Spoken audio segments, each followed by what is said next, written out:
Nós temos aqui hoje um tema de extrema relevância, que de fato ele atinge de 0 a 100 anos de idade. Todos hoje estão, direta ou indiretamente, ligados ao mundo virtual, ao mundo digital. E não tem como, absolutamente não tem como mais nós fecharmos os olhos para isso. Há algum tempo atrás, eu ouvi algumas pessoas falarem assim: olha, eu não gosto dessa coisa de internet, não gosto dessa coisa de redes digitais, mundo digital, redes sociais. Eu prefiro viver ainda da maneira como eu vivia antes, né? Viver nesse mundo, digamos que, analógico, né? Mas hoje, você não ter o mínimo de traquejo dentro do aspecto digital é algo comparável com o analfabetismo. É uma forma de você ser um analfabeto. Você fica completamente à parte da realidade e daquilo que se passa nos tempos atuais. Não tem mais como fugir disso. Não tem mais como nós nos esquivarmos disso. Desde 2010, 2011, mais ou menos, eu percebi que essa devia ser uma visão, uma forma, uma metodologia a ser adotada por todos aqueles que têm alguma coisa de relevante a transmitir para o mundo, alguma mensagem relevante para o mundo.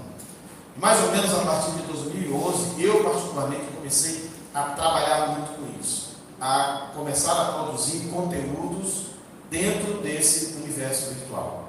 E eu me lembro que um amigo que é ligado a essa área, especialista nessa área, um dia, me fazendo uma visita, ele me fez uma pergunta. Ele disse assim: pastor, você alguma vez teve a curiosidade de saber quantas pessoas clicaram numa postagem sua no Facebook? Eu disse: olha, de vez em quando eu vejo lá, tem algumas postagens têm mais ou menos umas 100 e poucas curtidas, e por aí, eu acredito. Ele disse: pois não, aquilo ali não retrata de maneira fidedigna, de fato, o número de visitações das suas postagens. Então ele abriu o notebook, me mostrou lá um aplicativo com o qual eu trabalhava, e aí ele fez uma espécie de varredura nas minhas publicações. E aí, meus irmãos, dentro apenas daquilo que ele se prontificou a avaliar, aquela postagem, uma única postagem, ela havia sido clicada por mais de 3 milhões de pessoas. Então, naquela noite específica, eu pensei assim: quando, ao longo da minha vida, eu vou ter uma oportunidade de ter uma plateia de 3 milhões de pessoas para que eu possa pregar para elas? Isso nunca vai acontecer. Então, isso aqui é um campo missionário formidável. Não pode ser desprezado. De lá para cá eu não parei nunca mais. Quem me conhece sabe que eu me tornei uma verdadeira máquina de publicações no mundo digital. Não paro. Todos os dias eu estou publicando coisas. Não importa onde isso vai chegar, em quem vai chegar. O importante é que nós estamos lançando a semente. Ela está indo, o Espírito Santo está trabalhando e alguém vai ser abençoado em algum lugar. Amém? Entretanto, meus irmãos, essa não é uma via de mão única. Ela também tem o seu aspecto periculoso. Ela tem também as suas armadilhas. E hoje o mundo está de joelhos diante dos perigos que são gerados pelo mundo digital.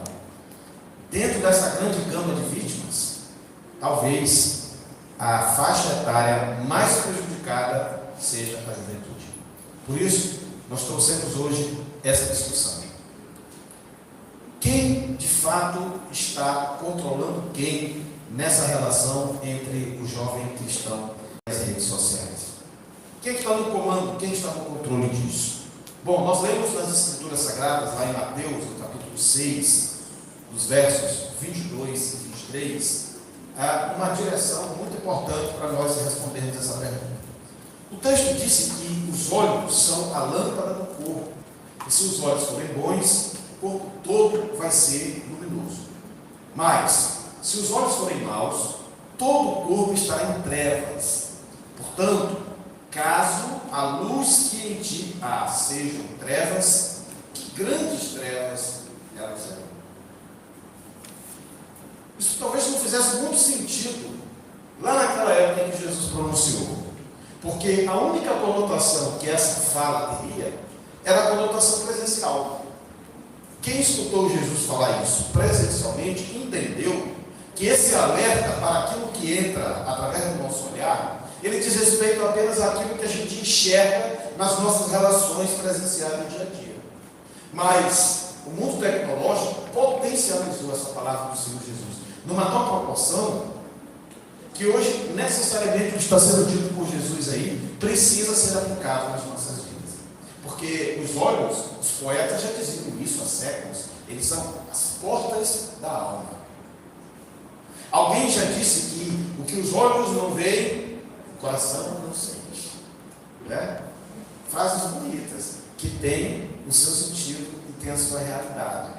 Se meu coração não vai sentir o que os meus olhos não veem, eu tenho que tomar cuidado com aquilo que os meus olhos estão vendo. Eu preciso ser um vigilante, atento naquilo que eu estou colocando, que eu estou posicionando diante dos meus olhos. E o primeiro aspecto que é importante para nós considerarmos essa realidade, do cuidado que nós precisamos ter acerca daquilo que os nossos olhos estão visitando, é quais são as nossas motivações. Eu quero fazer a leitura de Gálatas, capítulo 1, versículo 20. Amém? Gálatas, capítulo 1, verso 20. Está aqui conosco na tela. Olha só o que está escrito aqui, irmãos. Ora, acerca do que vos escrevo, eis que diante de Deus testifico que, Gálatas, capítulo 1, versículo 20. Ora, acerca do que vos escrevo, eis que diante de Deus testifico que não minto. O apóstolo Paulo fez essa declaração para uma igreja influenciada por uma filosofia predominante que tinha origem no mundo grego, que relativizava o que era verdade e o que era mentira. Até poucos dias eu ouvi num programa de TV, num programa de entrevistas, alguém replicando algo que era muito comum nessa época em que o apóstolo Paulo escreveu isso aí, que era dizer que não existe verdade. A filosofia, ela afirmava que a verdade é relativa, porque existe a minha, a sua e a suposta verdade verdadeira. É uma forma de você filosofar em torno disso. A palavra de Deus, ela veio para desfazer esse tipo de conceito. Tanto que Jesus, ele se identificou como sendo a verdade. Não há nenhum relativismo nisso. Eu sou o caminho, eu sou a verdade e a vida. E ninguém pode ir ao Pai a não ser por mim. Não há como relativizar isso. Por que nós estamos fazendo menção ao fato de que um jovem cristão, ele precisa estar posicionado dentro dessa ótica? Porque até parece que as coisas que acontecem no mundo virtual, elas são neutras, elas são inofensivas, ou elas são apenas um mero entretenimento, e não há por trás delas nenhum tipo de perigo, porque o que é apenas um aparelho de celular, você está apenas diante disso, mais nada. Mas, irmãos, aqui, dentro de um aparelho como esse, está um universo inteiro de potencialidades contínuas, tanto para o bem quanto para o mal. Por isso, o mais importante não é fazer uso deste aparelho, mas identificar quais são as nossas motivações. Por que um jovem hoje ele acessa tanto as redes sociais? Os irmãos sabiam que no Brasil existem pesquisas apontam que no Brasil existe algo em torno de 3 aparelhos de celular para cada cidadão. O Brasil tem mais celular do que gente. É como se fosse a população brasileira multiplicada por 3. E nós já somos mais de 200 milhões de habitantes. Então existe uma gama absurda, gigantesca de aparelhos. E as pessoas hoje estão passando mais tempo diante desses aparelhos, na frente desses aparelhos, do que exercendo práticas comuns e cotidianas na vida. Eu vi outro dia uma gravura que pode parecer engraçada, mas eu refleti muito no que eu vi, porque ela retratou mais ou menos essa realidade. Era uma gravura, era um cartoon, era um desenho, onde o artista mostrava a cena de uma família, numa noite comum dentro de casa. Então mostrava lá o jovem com um prato de comida e um celular na mão, mostrava uma jovem fazendo uma selfie e arrumando o cabelo, mostrava o pai com o celular, mostrava a mãe assistindo um programa de uma telenovela através do celular, e mostrava um cachorro mexendo no celular. Até o cachorro usava celular naquela família. Então parece engraçado, mas é uma forma escrachada de retratar uma realidade. Hoje, as pessoas, as famílias não sentam mais juntas, não dialogam mais, não comem juntas no almoço, no jantar. Todo mundo vive no seu mundo particularizado e esse mundo está inserido dentro do celular. Então, aquilo que nós afirmamos como verdade absoluta e não como algo relativizado. Precisamos compreender qual é a nossa motivação ao fazer uso desse aparelho. Esse aparelho é perigosíssimo. Esse mundo é extremamente nocivo se ele não for acessado pelas motivações corretas. Há um grande número de famílias sendo destruídas pelas redes sociais. Casamentos estão sendo destruídos.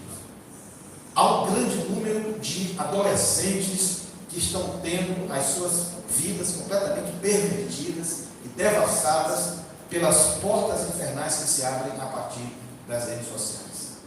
Então, se nós não tivermos um marco definidor de motivação que seja alguma coisa que de fato possa acrescentar, é melhor que nós nos afastemos disso. Se não há verdadeiramente um autocontrole, se não há de fato um gerenciamento devido e saudável da maneira como manipulamos isso, a melhor forma de agirmos é ficar longe disso, porque o perigo que isto exerce nas nossas vidas é tremendo.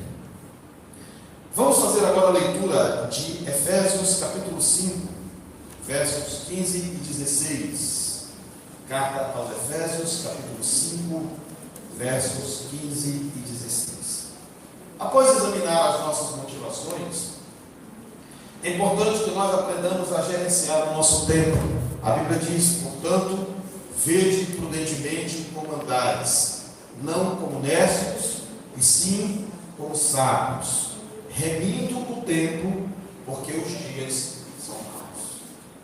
E o que o apóstolo Paulo sinteticamente está querendo dizer aí é que a vida é muito breve e a gente precisa agir com sabedoria na forma como nós administramos o nosso tempo. Quanto tempo por dia você passa diante de um aparelho de celular? Quanto tempo você passa verificando coisas, checando coisas, assistindo coisas que não necessariamente vão trazer algum tipo de acréscimo, de benefício, de edificação para a sua vida? Além da questão da motivação, que nós vimos em primeiro lugar, é importante nós compreendermos que esse tempo tem que ser gerenciado. Esse tempo precisa ser estabelecido com disciplina. Aliás, irmãos, nada na vida do ser humano funciona sem disciplina. O ideal é que em tudo nós tenhamos uma definição, um marco definidor de início e uma fronteira de finalização. Tudo. Até o culto que nós fazemos para Deus, nós temos uma margem de tempo que nós procuramos respeitar. Então imagine eu diante de um mundo de possibilidades como esse, não exercendo um autocontrole. O que vai acontecer é o que tem de fato se concretizado na vida, muitos jovens e até adultos que perdem noites de sono, madrugadas de sono, pelo fato de estarem ligados a um aparelho celular. Amanhece o dia, essas pessoas não terão condições de ter produtividade alguma dentro das suas rotinas trabalhistas, estudantis ou de qualquer outra área. Porque um ser humano precisa, meus irmãos, de 7 a 8 horas de sono, pelo menos por dia, para que ele possa se recompor. Então, se tudo isso é investido numa experiência perigosa como essa, além dos danos que isso pode causar do ponto de vista espiritual e moral, existem os danos neurológicos, existem os danos psicológicos, existem os danos físicos. Pessoas que são consumidas por isso aqui entram num estado de vício. E esse estado de vício, ele é altamente danoso, consome, destrói e acaba tornando aquela pessoa um ser humano completamente improdutivo. E aqui vai uma pergunta muito importante que a gente precisa fazer para quem é pai e para quem é mãe. Você sabe o que os seus filhos estão acessando no celular? Você tem controle sobre isso, você monitora isso?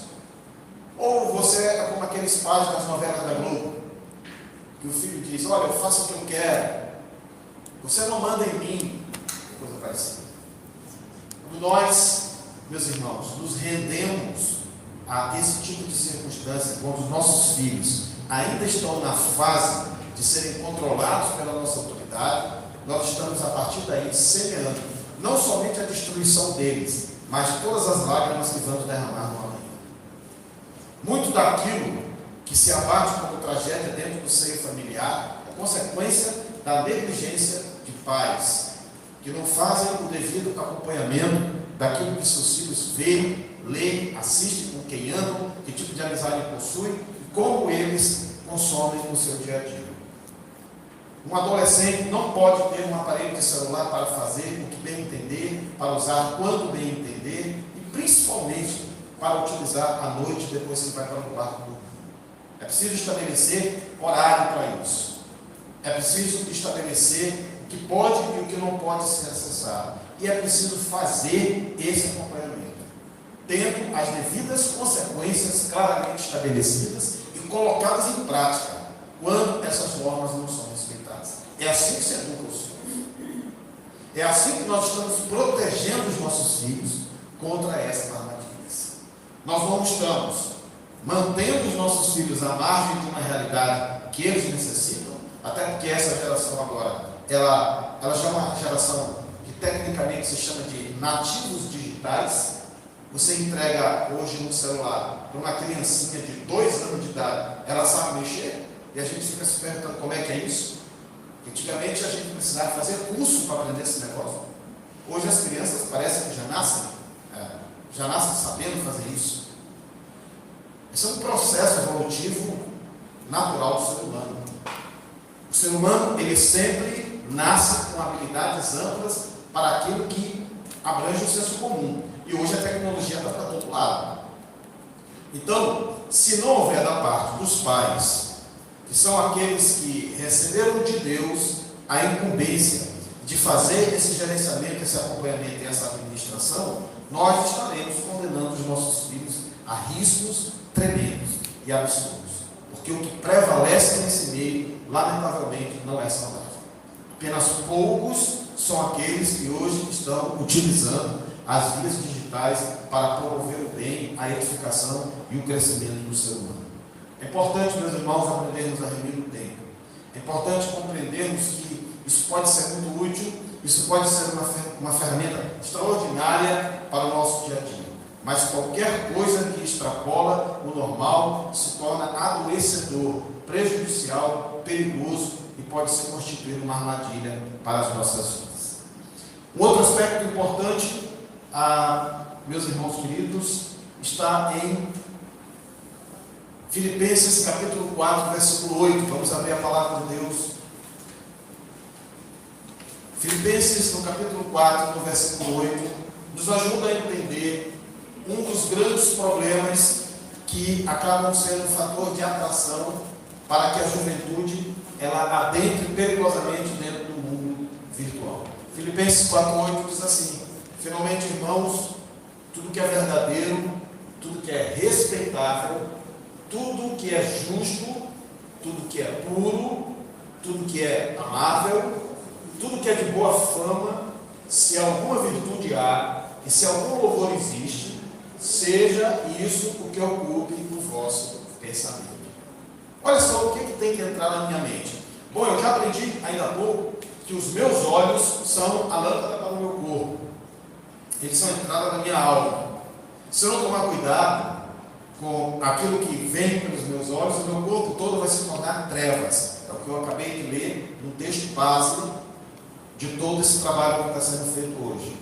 Aqui, o apóstolo Paulo, ele nos diz o que precisa entrar na minha mente. O que precisa descer pela minha mente e ser digerido pela minha alma para que não me faça mal algum. Eu posso aplicar isso aqui perfeitamente bem às minhas andanças virtuais. Mas o que eu devo assistir? O que eu devo ver? O que eu devo analisar? Aonde que eu devo lançar as minhas atenções dentro de todas as oportunidades que o mundo virtual virtual me oferece. Isso aí. Esse aqui é o critério seguro para que você possa ter uma experiência com o virtual que apenas será crescente e que não lhe tire nada de positivo. O grande problema, meus irmãos, é que nós temos hoje uma grande pressão social e de comparação. Principalmente a juventude, a psicologia explica que a juventude é uma fase muito interessante. Principalmente a partir da adolescência, surge uma espécie de senso de libertação, surge uma espécie de instinto de não querer estar debaixo de nenhum tipo de autoridade, de nenhum tipo de comando. Aí vem aquela fase da rebeldia e vem uma ideia tipo assim, eu vou ser do jeito que eu quiser ser. Eu vou ter o meu estilo, eu vou ter a minha própria forma de me vestir, a minha própria forma de falar. O jovem, ele gosta muito de dizer isso, mas ele não faz isso. Na prática, ele está sempre procurando se inserir num grupo, numa espécie de modismo que é estabelecido para a sua fase de idade e que ele acha que ele precisa estar inserido naquilo, até para que ele não possa ser visto como um alienígena pelos outros jovens da sua idade. Há uma grande preocupação em muitos jovens, no sentido de que eles não sejam vistos como diferentes, o esquisito, o estranho da turma. Então, o que eu preciso fazer para que os meus colegas de escola, para que os meus vizinhos da minha mesma idade, eles não fiquem rindo de mim, eles não fiquem debochando de mim, eles não fiquem dizendo que eu sou estranho, coisa parecida. Eu tenho que me vestir como eles se vestem. Eu tenho que falar as mesmas gírias que eles falam. Eu tenho que usar o cabelo igualzinho deles. Eu tenho que fazer as mesmas coisas que eles fazem. Porque senão, eu serei visto como uma pessoa diferente, estranha e esquisita. Eu não quero isso para mim. Então, isso também se transfere para a experiência no mundo virtual. Então, o que acontece hoje? A gente vê, assim, numa escala absurda isso. É impossível quantificar isso. Mas nós vemos, eu vi muito isso lá em Central do Maranhão, na minha experiência com escola de ensino médio. Eu ficava impressionado com o número de jovens rapazes que, à primeira vista, você observando, você olhando para eles, você tinha uma impressão muito negativa, de que talvez fossem pessoas que tinham até experiência no mundo do crime. Mas quando a gente conhecia de perto, conhecia a família, a gente via que não era nada disso. Mas havia uma espécie de preocupação em ter uma aparência de mal, uma aparência de uma pessoa que, de uma certa forma, seja ameaçadora, e isso tem que ficar claramente expresso na imagem externa.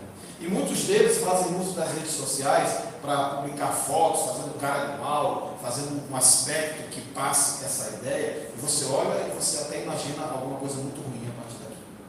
Já as moças, você vê uma exposição à sensualidade absurda. E é como se isso fosse uma obrigação.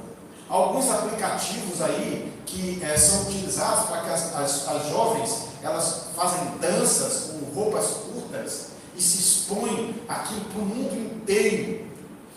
E aquilo serve de uma alimentação mental doentia para muitas pessoas pervertidas que através daquilo planejam males dos mais diversos. Quantas vezes esse tipo de exposição, meus irmãos, é lamentavelmente a porta de entrada para uma tragédia que vai acontecer lá na frente. Mas parece que é preciso fazer isso, sabe? É preciso publicar aquele vídeo com aquela dancinha sensual, com pouquíssimas roupas. É preciso fazer aquela imagem, aquela postagem com cara de mal, de bandido, de traficante ou coisa parecida, porque você tem que ser aceito pela sua turma, você tem que ser bem visto pelo pessoal da sua época, porque as meninas estão fazendo assim, porque os meninos estão fazendo assim, e você também tem que fazer assim. Não. A maior de todas as liberdades é a liberdade de sermos, não o que os outros são, mas aquilo que Deus está construindo em nós mesmos. O que tem que ocupar a minha mente é o que está escrito na palavra de Deus. Amém? Pode qualquer pessoa dizer que você, olha, você parece um velho. Amém? Em nome de Jesus. Na minha mente só vai entrar o que for verdadeiro, que for respeitável, só o que for justo, só o que for puro, só o que for amável, só o que tiver boa fama, só o que tiver virtude e louvor. Só isso vai ocupar a minha mente. Amém? Esse tem que ser o propósito do jovem cristão. Quando ele, de alguma maneira, explora e faz uso desses mecanismos digitais. Isso trará segurança, sem sombra de dúvida. Romanos capítulo 12, versículo 2, vamos ler esse texto, ele é muito importante. Romanos, no capítulo 12, e no versículo de número 2, diz assim: não vos conformeis com este século, mas transformai-vos pela renovação da vossa mente, para que experimenteis qual seja a boa, agradável e perfeita vontade de Deus. Amém? Quem controla quem? A gente acha que pega um celular, coloca no bolso, sai, vai para o trabalho, vai para a escola, vai para a igreja, e a gente pensa, eu controlo esse negócio. Quando ele está para descarregar, você vai lá, conecta na tomada, e você diz, não, eu que estou tomando conta da situação.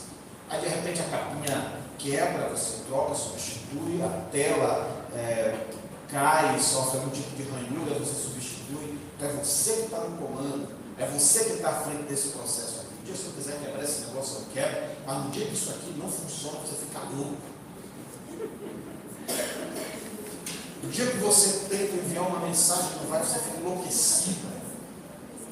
Não é você que está controlando, é você que está sendo controlado.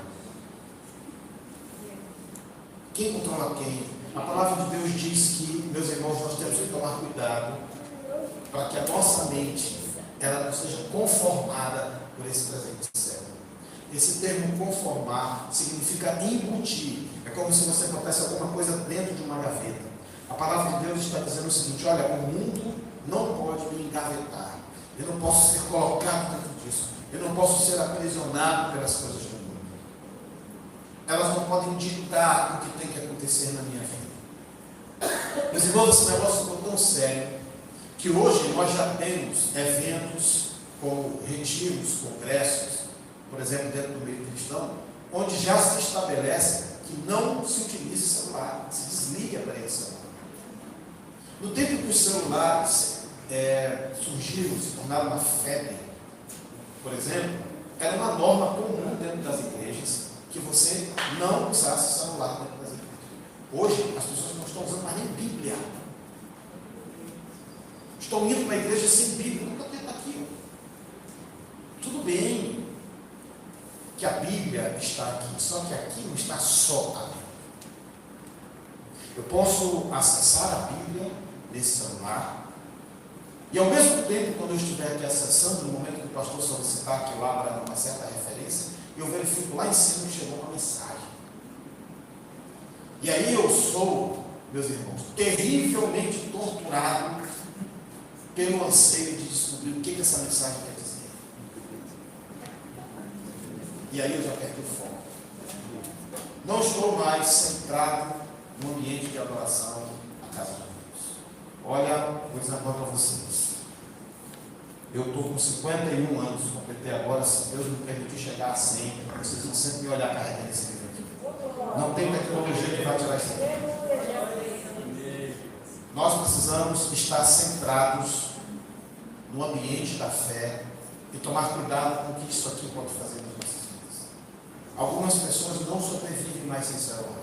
Eu glorifico a Deus porque eu pertenço a uma geração que não viu isso. Quando eu nasci, a minha infância inteira não viu celular. Eu fui ver celular já na minha adolescência, no final da minha adolescência, quando meu pai apareceu com uma boca de jacaré lá, dizendo que aquilo era o celular. E ele puxava uma antena, aquele negócio, mas quando ele botava aquilo na cintura, não parecia um pistoleiro, aquilo parecia uma cartucheira, né?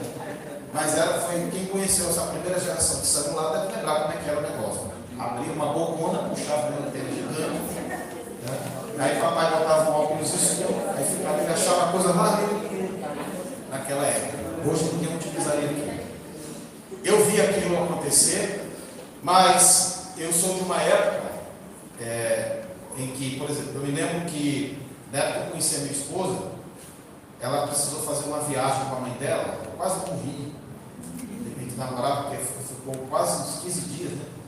Eu, rapaz, vou morrer, essa mulher não vai voltar mais para mim. Aí a gente tem que combinar o horário para você falar por telefone. Aí vocês pensam, ela dizia para mim, olha, eu não sei te dizer que hora que eu vou ligar. Pronto, eu não sei, aí você não sai de casa. A única coisa que me fez, meus irmãos, rejeitar convite para jogar bola era quando ficava combinado. Eu vou te ligar hoje, eu não sabia que hora que ela ia ligar, então não arredava o pé. Aí minha mãe dizia assim, rapaz, tomara que ela te diga isso todo dia que ela vai te ligar. É o único jeito de segurar aqui dentro de casa. E aí eu ficava esperando. Aí surgiu esse negócio que a gente pode levar para qualquer lugar, a gente pode falar com as pessoas, onde quer que a gente esteja, que coisa extraordinária, que coisa fenomenal. O grande problema é que isso deixou de ficar no bolso, que era onde deveria ficar, e subiu para o coração, subiu para a mente, e aí adoeceu as pessoas. E hoje a relação não é mais uma relação em que eu estou comandando, agora eu estou sendo comandado por esse aparelho. Eu penso que sou dono dele, ele é que é meu dono. Se eu não funcionar, ele vai continuar tranquilo. Se ele não funcionar, eu morro.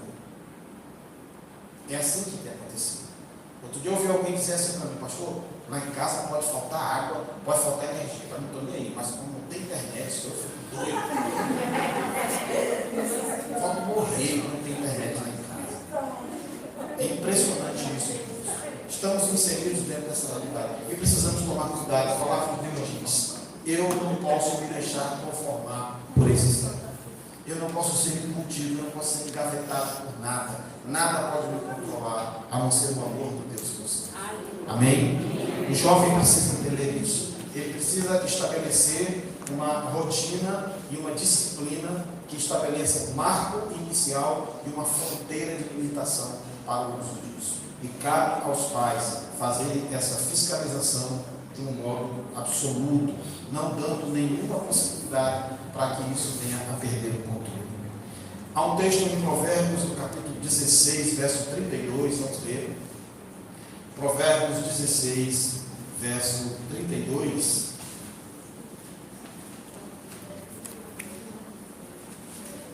Que diz assim: melhor é o longânimo do que o herói da guerra, e o que domina o seu espírito do que o que toma uma cidade. Sabe o que esse texto nos diz de maneira muito clara? É que talvez a tarefa mais difícil que exista, mais difícil de todas, seja nós vencermos a nós mesmos. Nós somos ensinados a ser uma geração competitiva, mais do que nunca isso tem sido passado. Recentemente, no meu trabalho pastoral, eu tive uma certa dificuldade de conseguir fazer com que os irmãos entendessem isso. Eu me lembro que uma vez eu promovi uma gincana e eu comecei a notar que essa gincana estava saindo daquilo que deveria ser a sua motivação real. Havia uma preocupação muito grande em ganhar.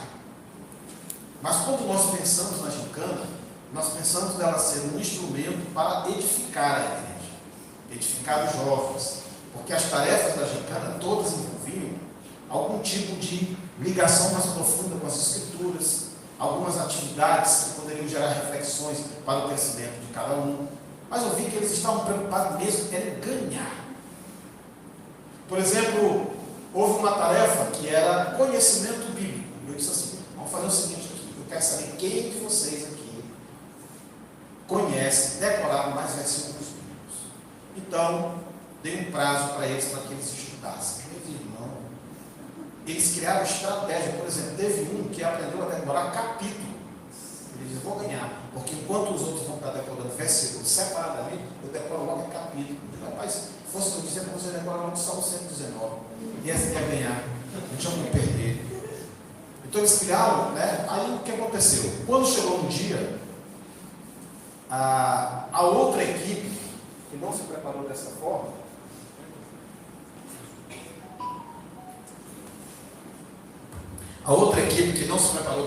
protestou. E disse, pastor, nós protestamos porque não ficou claro, quando o senhor anunciou as regras, que poderia decorar capítulos. Nós entendemos que era para decorar versículos. Eu disse que era versículos, mas não deixa de não ser a mesma coisa, eles decoraram um capítulo, mas para decorar um capítulo tem que decorar os versículos. Não, mas não pode, nós não aceitamos.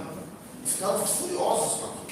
Então eu percebi que a coisa tinha saído completamente do sentido, saído completamente da real motivação. Nós não estávamos ali disputando nada com ninguém. Estávamos ali para crescer juntos, mas era assim que eles entendiam. E eu vejo que isso é uma marca de uma geração: competir. Tudo nós estamos competindo. Se a gente parar um pouquinho para pensar, nós temos que ser os melhores, nós temos que ganhar. Somos torcedores, somos eleitores, vestem camisa de candidatos como se fosse time de futebol. E mais do que nunca isso tem acontecido, o que aconteceu com o Brasil. Estamos odiando nossos familiares, relacionamentos foram despedaçados por conta dessa mentalidade. E isso está em todos os ramos da sociedade. Estamos vivendo uma atmosfera de competição. E perdemos completamente o rumo e a razão pela qual Deus nos estabeleceu nesse mundo. Nós estamos aqui para desfrutar de uma vida abundante que Ele tem colocado à disposição de todos aqueles que o amam e que o servem. E esse mundo virtual, ele intensifica isso.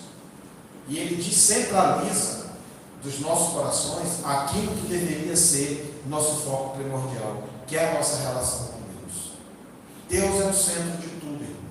Eu posso viver sem celular, eu posso viver sem redes sociais, eu posso viver sem internet, eu não posso viver sem Deus.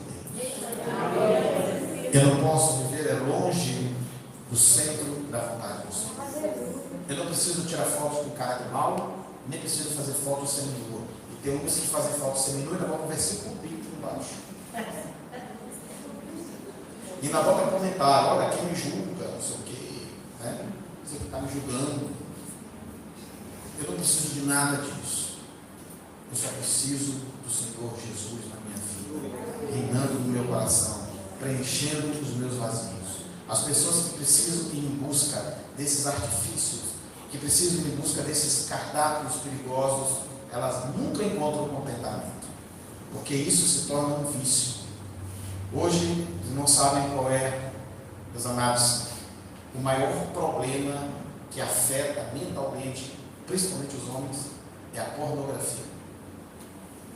A pornografia é um problema tão grave no Brasil, para os irmãos terem uma ideia, que muitos criminosos do tráfico de drogas estão migrando do tráfico para investir em pornografia. Porque a ciência tem comprovado que os efeitos da pornografia na mente humana são semelhantes, são semelhantes aos da cocaína. Causam os mesmos efeitos. Geram uma substância chamada dopamina, que é uma substância que libera extremo prazer, e a pessoa fica viciada em busca disso. Eu vi um vídeo que mostra um experimento com ratos sobre como a dopamina ela causa esse transtorno mental profundo de dependência. Eu fiquei impressionado com o que eu vi. E aquilo foi feito para provar de que maneira a pornografia ela afeta a mente. E o celular hoje é um universo insondável, incontrolável de pornografia. Qualquer pessoa tem acesso. Às vezes você está trazendo seus filhos para a igreja, preocupado que ele esteja aprendendo a crescer na graça e no conhecimento do Senhor, mas de alguma forma você perde o controle, ou você mesmo relaxa no seu processo de acompanhamento. Lá à noite, no momento em que você está no seu descanso, no momento em que você está pensando que está tudo bem, o inimigo está devastando a mente do seu filho através da pornografia. Nós precisamos estar acompanhando isso muito de perto. Eu, como pastor, digo para os irmãos, para as irmãs, que tem sido para mim uma grande dificuldade para ajudar homens cristãos que lutam com isso, que chegam para mim desesperados pedindo ajuda, pedindo oração e dizendo que não conseguem parar com isso. Da mesma forma como eu vi pessoas movidas pelo vício do álcool, movidas pelo vício da cocaína, do crack, que também dizem isso, vejo a mesma coisa com relação à questão da pornografia.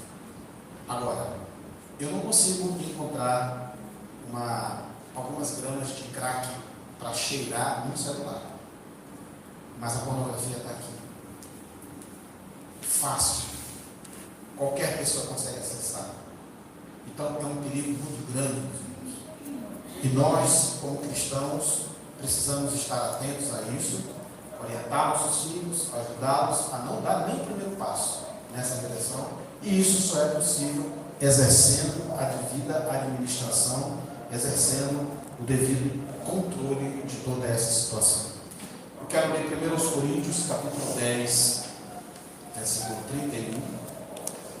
Vamos fazer essa leitura, a primeira carta de Paulo aos Coríntios, capítulo de número 10, e o versículo 30, que diz assim: portanto, quer comais, quer bebais, ou façais outra coisa qualquer, fazei tudo para a glória de Deus. Se eu quiser acrescentar nesse versículo assim, ó, portanto, quer comais, quer bebais, quer utilizeis o celular, ou façais qualquer outra coisa, fazer tudo para a glória de Deus. Está certinho para mim. Então, como é que eu devo usar o meu celular? Como é que eu devo usar as redes sociais? Eu sou um jovem cristão. Como que eu devo fazer uso de toda essa tecnologia, de tudo isso que está à disposição? Então, para a glória de Deus. Publique coisas que vão edificar pessoas. Veja coisas que vão edificar você.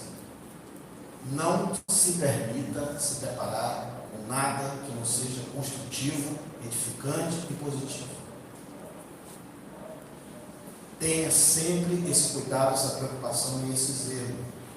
As coisas que são necessárias para a minha vida e que devem fazer parte da minha vida, elas só podem vir a mim se elas glorificarem a Deus.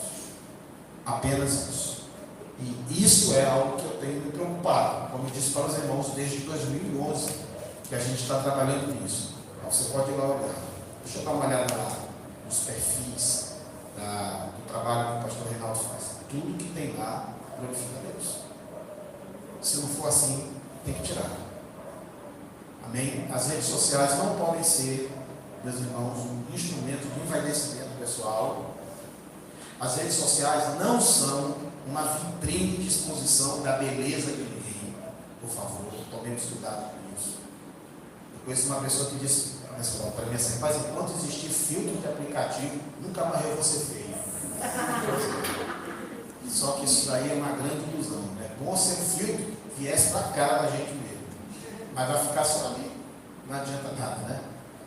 Sejamos inteligentes, maduros e não caiamos nesse abismo profundo de engano, de ilusão, que faça com que você saia do mundo das realidades e entre no mundo fantasioso, que não modifica absolutamente nada a não ser para o mal, que escraviza e que torna você uma pessoa completamente controlada por um perigoso mundo destruidor que é o mundo digital.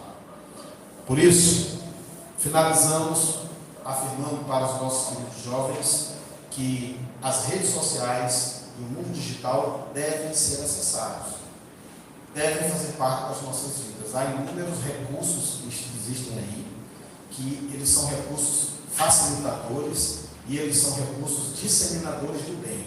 Como eu falei aqui para os irmãos, eu não vou conseguir jamais ter uma audiência como aquela que eu tenho no digital. Então, como é bom quando a gente prepara uma mensagem, quando a gente prepara um estudo bíblico, quando a gente prepara uma devocional e você publica aquilo e depois você fica só recebendo.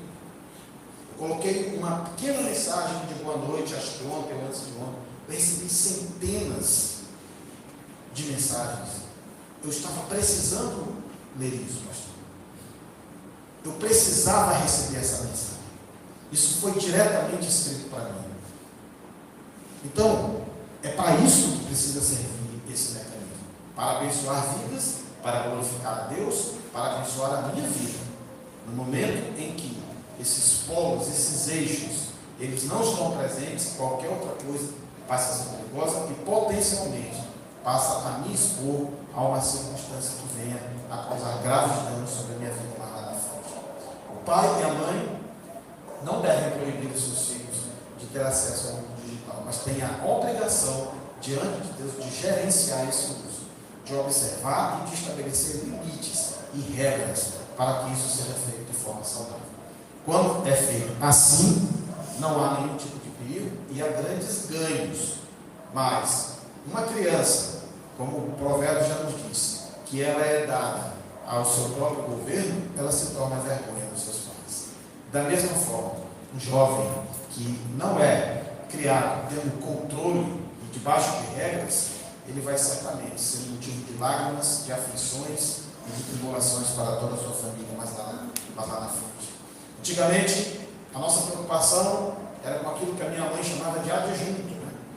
Minha mãe dizia isso, pode ser adjunto. Começava a aparecer qualquer coisa errada em casa, ela dizia, se adjunto, está andando com quem?